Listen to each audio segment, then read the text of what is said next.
네, 이번 시간에는 우리가 개항에 대해서 알아볼 겁니다. 그 개항이라고 하지만 일단 핵심적인 거는 두 가지를 알아볼 거예요. 강화도 조약 그리고 조미수 통상 조약. 그 두 가지 정도 알아보게 될 텐데요. 일단 지난 시간간에 흥선대원군의 개혁에 대해서 알아봤죠. 근데 이 흥선대원군의 개혁은 많은 반발에 부딪힙니다. 그 중에 대표적인 게 최익현이라는 사람의 상소인데요. 뭐 서원 철폐라든지 만동면 폐지라든지 그리고 뭐 호포법이라든지 이런 것들에 반대해서 그리고 묘지림 벌목 이런 것들에 반대해서 고종에게 상소문을 올립니다. 그리고 대원군은 물러나게 되지요. 대원군은 탄핵당합니다. 탄핵당합니다. 그리고 고종이 이제 직접 통치를 하게 될 것 같지만 사실 영향력이 더 컸던 건 민씨 정권이었어요. 이 명성황후라고 하죠. 뭐 민비 이렇게도 얘기하고 그 사람이 이제 민씨였어요. 민씨. 그 민씨들이 나라를 이렇게 주무르고 있던 시절이었습니다. 요 시기에 그 개항을 요구하는 개화파들이 있었는데요. 뭐 박규수라든지 이런 개화파들이 있었는데 이 사람들은 이제 다음 시간에 아마 보게 될 것 같고요. 이 시기에 이제 국제적인 상황에 대해서 좀 보도록 하겠습니다. 저번 시간에 지도 제가 간단하게 드렸죠. 청나라 같은 경우 근대화하고 있었고, 양무운동, 그리고 일본 같은 경우 근대화, 전면적인 근대화 운동, 메이지 유신, 이런 것들을 하고 있었죠. 이런 것들에 대해서 어, 이런 것들에 대해서 영향을 받은 사람들이 이제 개화파예요. 네, 그래서 우리나라도 서양식으로 이렇게 서양 문물들 받아들이면서 개화해야 된다라고 하는 이런 생각들도 좀 퍼져 있던 시기였습니다. 그리고 그러던 와중에 이제 우리나라가 일본이랑 계속 교류를 해왔잖아요. 근데 일본에서 우리나라에 교서를 보내는데 그러니까 외교 문서를 보내는데 외교 문서에 황이라는 글자를 쓰기 시작합니다. 근데 이게 원래 일본에서 우리나라에다가 서신을 보낼 때 쓰면 안 되는 글자거든요. 그래서 우리나라에서 그 서신을 돌려보내요. 그러니까 일본에서는 무시를 당한 거잖아요. 그래서 일본에서 야 이럴 바에 우리는 근대화도 다 돼 있고 조선 놈들 저거 정신 못 차리고 있는데 우리가 조선 정벌해 버리자. 그래서 정한론이라는 게 대두됩니다. 정한론 대두. 네, 조선 정벌하자라는 거예요. 정한론이 대두되었다. 그리고 이제 요 정한론을 뒷받침하는 정한론이 대두되면서 일어난 결정적인 사건으로 운요호 사건이라는 게 있었어요. 운요호 사건. 이 운요호 사건은요. 지도를 좀 그려볼까요? 지도를 좀 그려보면 작게 그릴게요. 얘가 일본이잖아요. 그쵸? 일본에서 운요라는 배를 보내가지고 우리나라 땅을 바다를 만대로 측량을 하는 사건입니다. 첫 번째로는 이렇게 동해안 쪽으로, 그리고 돌아서 서해안 쪽으로 두 번째, 그리고 세 번째 마지막으로 다시 한번 서해안 쪽으로 이런 사건을 일으키게 되고요. 그리고 이 사건 이후에 우리나라는 이 운요 사건을 계기로 일본과 그 근대식 조약을 맺게 되는데요. 조약. 이 운요 사건을 계기로 조약을 맺은 것이 바로 강화도 조약입니다. 빨간색으로 쓸까요? 강화도 조약. 이거는 1876년입니다. 1876년 강화도 조약. 이거는 다른 이름으로 공식 명칭은요. 강화도 조약이 아니라 조일 수호 조규 뭐 조약 이렇게 얘기해요. 조일 수호 조규라는 조약을 맺습니다. 이 내용을 좀 천천히 살펴보면요. 가장 중요한 부분이 있어요. 첫 번째로 조선은 자주국이다. 조선은 자주국이다. 두 번째로는 부산항. 네, 두 번째로는 부산항. 그리고 두 개 항. 개항해라. 항해라. 라는 게 두 번째 내용이고요. 세 번째로는 치외법권. 아, 자꾸 이렇게 되네. 세 번째로는 치외법권 인정.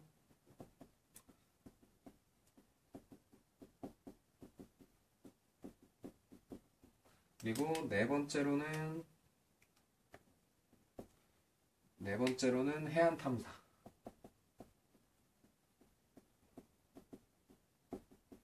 허용. 요 네 가지 정도가 중요한 포인트라고 보실 수 있겠는데요. 하나하나 설명을 해드릴게요. 일단 조선은 자주국이다 라는 내용이 왜 중요하냐면요. 언뜻 보면 되게 좋은 내용 같잖아요. 조선은 자주적인 나라다, 자주국가다 라는 거 언뜻 보면 되게 좋은 내용이지만 이 조항의 핵심은 청나라와의 관계를 끊는 데 있었습니다. 청과 관계를 끊는 데 목적이 있었습니다. 조선은요, 언제나 중국과 밀접한 관계를 가지고 있었죠. 그쵸? 그러니까 일본이 조선의 영향력을 넓히기 위해선 청나라가 항상 눈에 가신 거예요. 그래서 조선 너희는 자주국이야. 청나라에 기대거나 뭐 이럴 생각하지 말고 너희는 자주국이다 라는 조항을 넣어 놓은 겁니다. 청과의 관계를 끊기 위해서.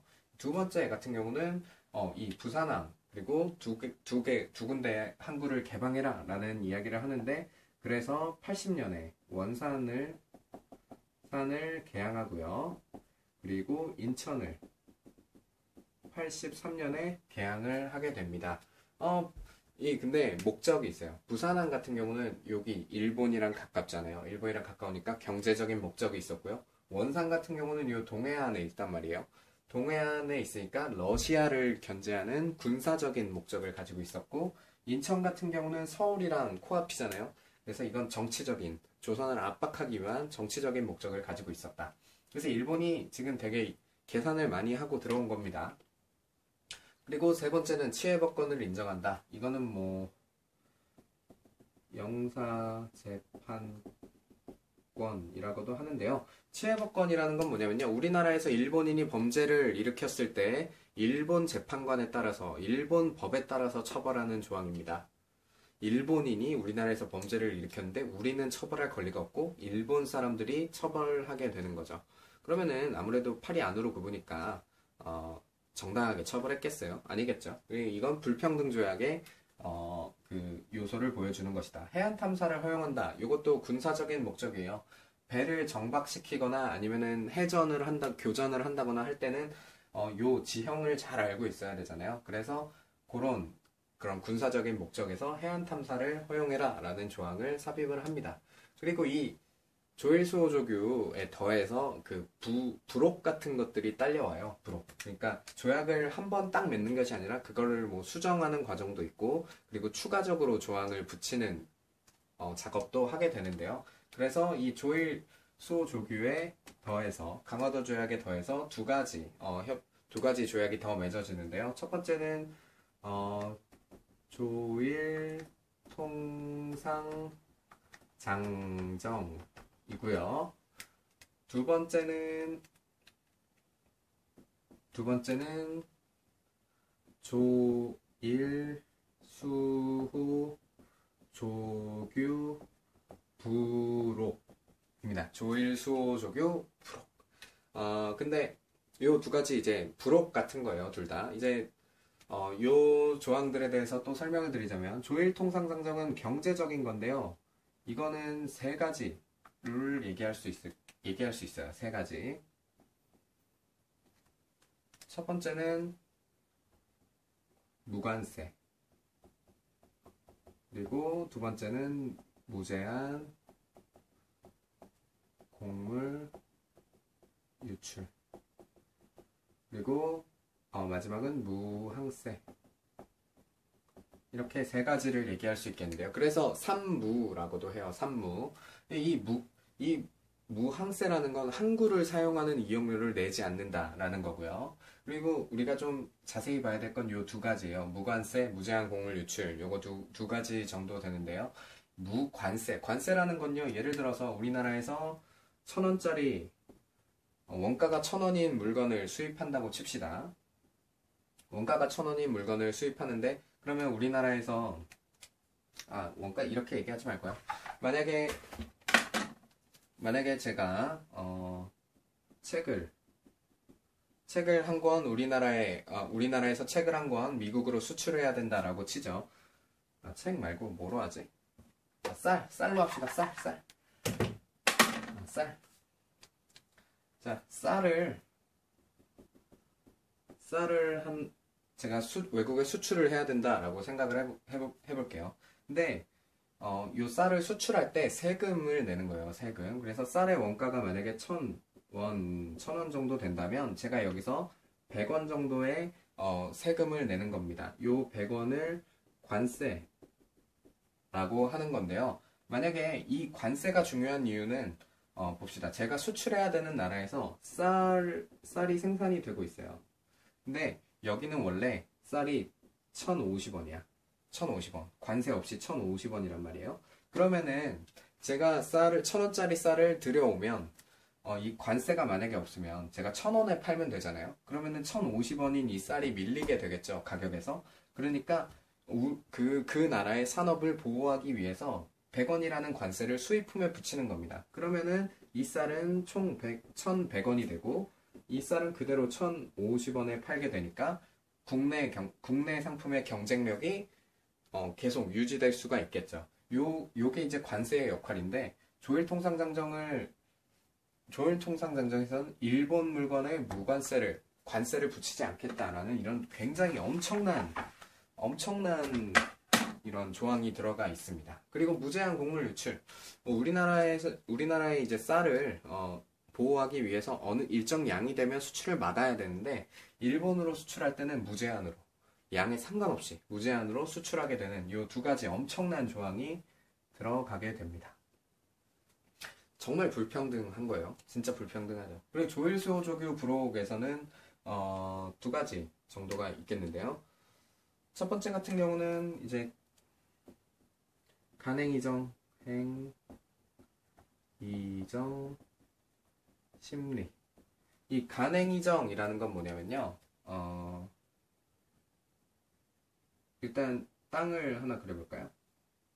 요게 땅이에요. 요게 부산항이라고 칩시다. 그러면은 요만큼 요게 한 중앙에서 10리 정도 되면은 요 안에서만 일본 상인들이 있어야 하는 게 이 간행이정이라는 건데요. 요 10리를 보장을 해주는 거예요. 일본 사람들은 여기서만 경제활동을 해야 됩니다. 근데 여기에 이제 소비자가 이런 데 있는 소비자들은 멀리 있는 소비자들은 이걸 살 수가 없잖아요. 그래서 중개무역 상인이 등장을 하는데요. 중개무역을 전통 상인들이 계속 이어서 하게 됩니다. 보부상이라든지 아니면 객주에서 이렇게 중개무역을 해주던지 아니면 보부상들이 일본 물건 사가지고 중개무역을 하던지 이런 식으로 이제 네, 요것이 이제 간행이정 심리라는 이런 네, 조일수호조교에서 두 번째로 이야기할 부분은 이제 일본 화폐를 사용했다. 일본 화폐를 어디서 사용했느냐? 개항장에서 일본 화폐를 사용했다라는 거 정도 알아두시면 되겠습니다. 우리나라 왔으면 당연히 우리나라 돈을 써야 되겠죠. 근데 일본 화폐를 유통할 수 있게 해줬다라는 건 정말 엄청난 거죠. 엄청난 겁니다. 그래서 뭐 강화도 조약에 딸려오는 이런 조약들이 있다라는 거 기억해 두시고요. 그리고 이 의의가 어디에 있는지 보도록 하겠습니다. 의의. 강화도 조약의 의의. 첫 번째로는 최초의 근대적 조약입니다. 최초의 근대적 조약. 네, 최초의 근대적 조약이고요. 그리고 두 번째로는 또 최초의 불평등 조약입니다. 이 강화도 조약에는요, 조일소 조교에는 조약을 수정할 수 있는 근거가 원래 없었어요. 근데 나중 되면 뭐 이렇게 수정을 하긴 하는데요. 일단은 이거는 수정을 할 뭐 이런 규정 같은 것이 없었습니다. 근데 이제 외교력이라든지 뭐 이런 여러 가지 노력을 통해서 이 조약들을 수정을 하기도 하고 또 우리한테 좋은 방향으로만 수정되는 게 아니라 또 나중에 또 그거보다 더 안 좋은 조약을 맺기도 하고 뭐 이러기도 합니다. 어쨌든 최초의 근대전 조약이다. 그리고 최초의 불평등 조약이다. 이거 두 가지 알아두시고 두 가지 더 이야기해야 될 것 같아요. 첫 번째는 이제 1차 수신사를 파견하는 계기가 되었다. 이 수신사의 이름은 이제 김기수이고요. 네, 김기수이고요. 이 1차 수신사를 파견했다라는 건 이 수신사가 뭐냐면 우리가 조선통신사가 있죠. 조선통신사 선진물을 전해주는 사람들이었지만 수신사 같은 경우는 오히려 일본을 통해서 서양의 것들을 받아오는 이런 역할을 했던 사람입니다. 통신사랑 좀 반대의 개념으로 보시면 될 것 같아요. 네, 뭐 이 정도로 하면 될 것 같고요. 네, 그럼 넘어가도록 하겠습니다.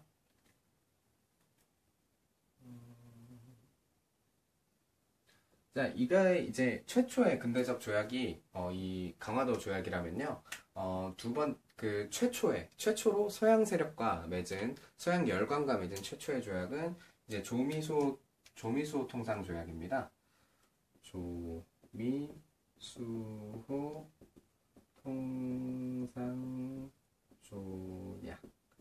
이거는 이제 1882년이고요. 네, 1882년입니다. 이 조미수 통상조약 같은 경우에는요, 어떤 계기로 맺어지게 됐냐면, 이 1차 수신사 김기수를 파견했다고 했죠. 이 2차 수신사를 파견하는데요. 2차 수신사는 이제 김홍집.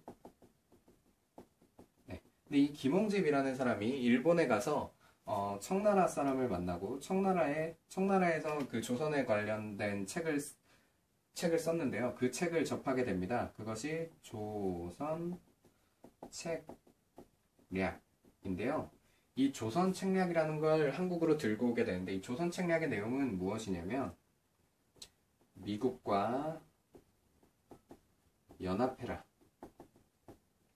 미국과 연합해라라는 내용이었습니다. 왜?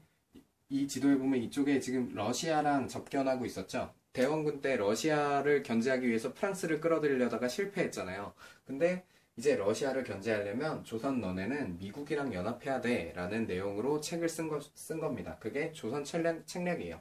이 조선 책략이 들어오면서 유생들이 반발을 또 많이 했어요. 왜냐면은 양놈들 그리고 오랑캐들이잖아요. 양놈들이잖아요. 저희 근본도 없는 뭐 이런 놈들이랑 무슨 수교를 하느냐 하면서 또 반발이 일어나는데 그 반발이 이제 참고적으로 알아두세요. 영남 만인소 이거는 나중에 이야기할 겁니다. 영남에 있는 이제 10,000명의 그 유생들이 상소를 올렸다라는 뭐 이런 뜻입니다. 그래서 이 미국과 어떻게 수교를 할 수 있느냐 뭐 이렇게 들고 일어난 건데요. 그럼에도 불구하고 미국과 이 조미수 통상조약을 체결을 합니다. 조미수 통상조약의 내용은요. 첫 번째로 일단 치외법권을 인정해주고요. 두 번째로는 강화도 조약이랑 좀 반대되는 내용인데요. 관세를 인정합니다. 관세를 인정했고요. 세 번째 같은 경우는 또, 제가 이거 얘기를 안 했군요. 이 강화도 조약의 의의가 어떤 게 또 있냐면, 최혜국 대우를 해주지 않았다라는 건데요. 최혜국 대우라는 건 뭐냐면요. 우리가 조약을 맺었어요. 조약을 맺었는데 최혜국 대우가 들어가 있으면 다음번에 다른 나라랑 조약을 했을 때 그 첫 번째 최혜국 대우가 있는 나라의 조약보다 더 많은 걸 줬을 경우에 그거에 동등하거나 상응하게 조약을 맞춰주는 겁니다. 도표로 볼까요? 지금 여기에 A급 조항을 맺었어요. 이 1번 나라랑 A급 조항을 맺었어요. 근데 여기가 최혜국입니다. 근데 2번 나라랑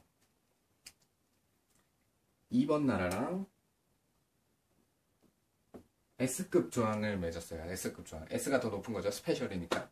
S급 조항을 맺었어요. 그러면 이 최혜국 대우를 받은 나라와 맺은 조항을 S 플러스급으로 올려주는 겁니다. 이게 바로 최혜국 대우인데요. 이거를 지우개가 어딨죠? 네, 최혜국 대우가 이게 최혜국 대우인데 이걸 원래 일본이랑은 이걸 안 했어요. 왜 안 했었냐면 일본에서 최혜국 대우를 해달라고 했었습니다. 해달라고 했었는데요.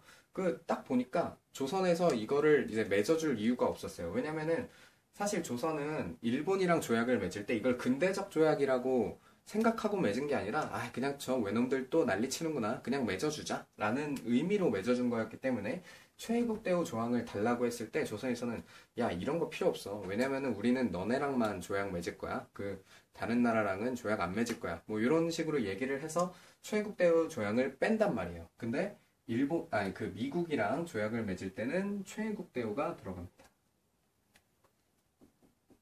최혜국 대우가 들어가게 됩니다. 그리고 네 번째로는 뭐 거중조정이라고 해서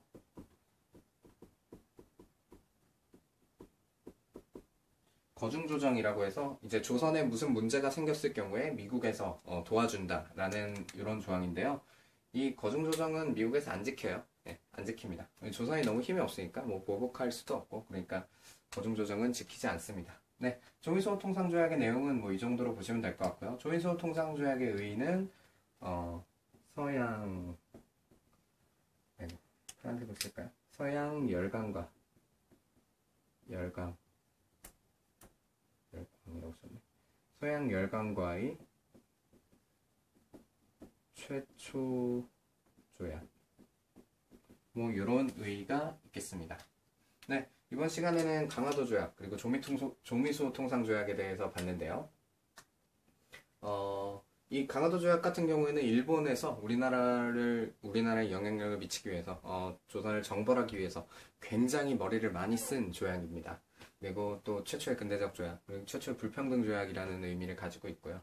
그리고 뭐 이런 과정을 통해서 그리고 서양 열강과 최초로 맺은 조약은 조미소 통상 조약이다라는 거 알아두시면 될 것 같습니다.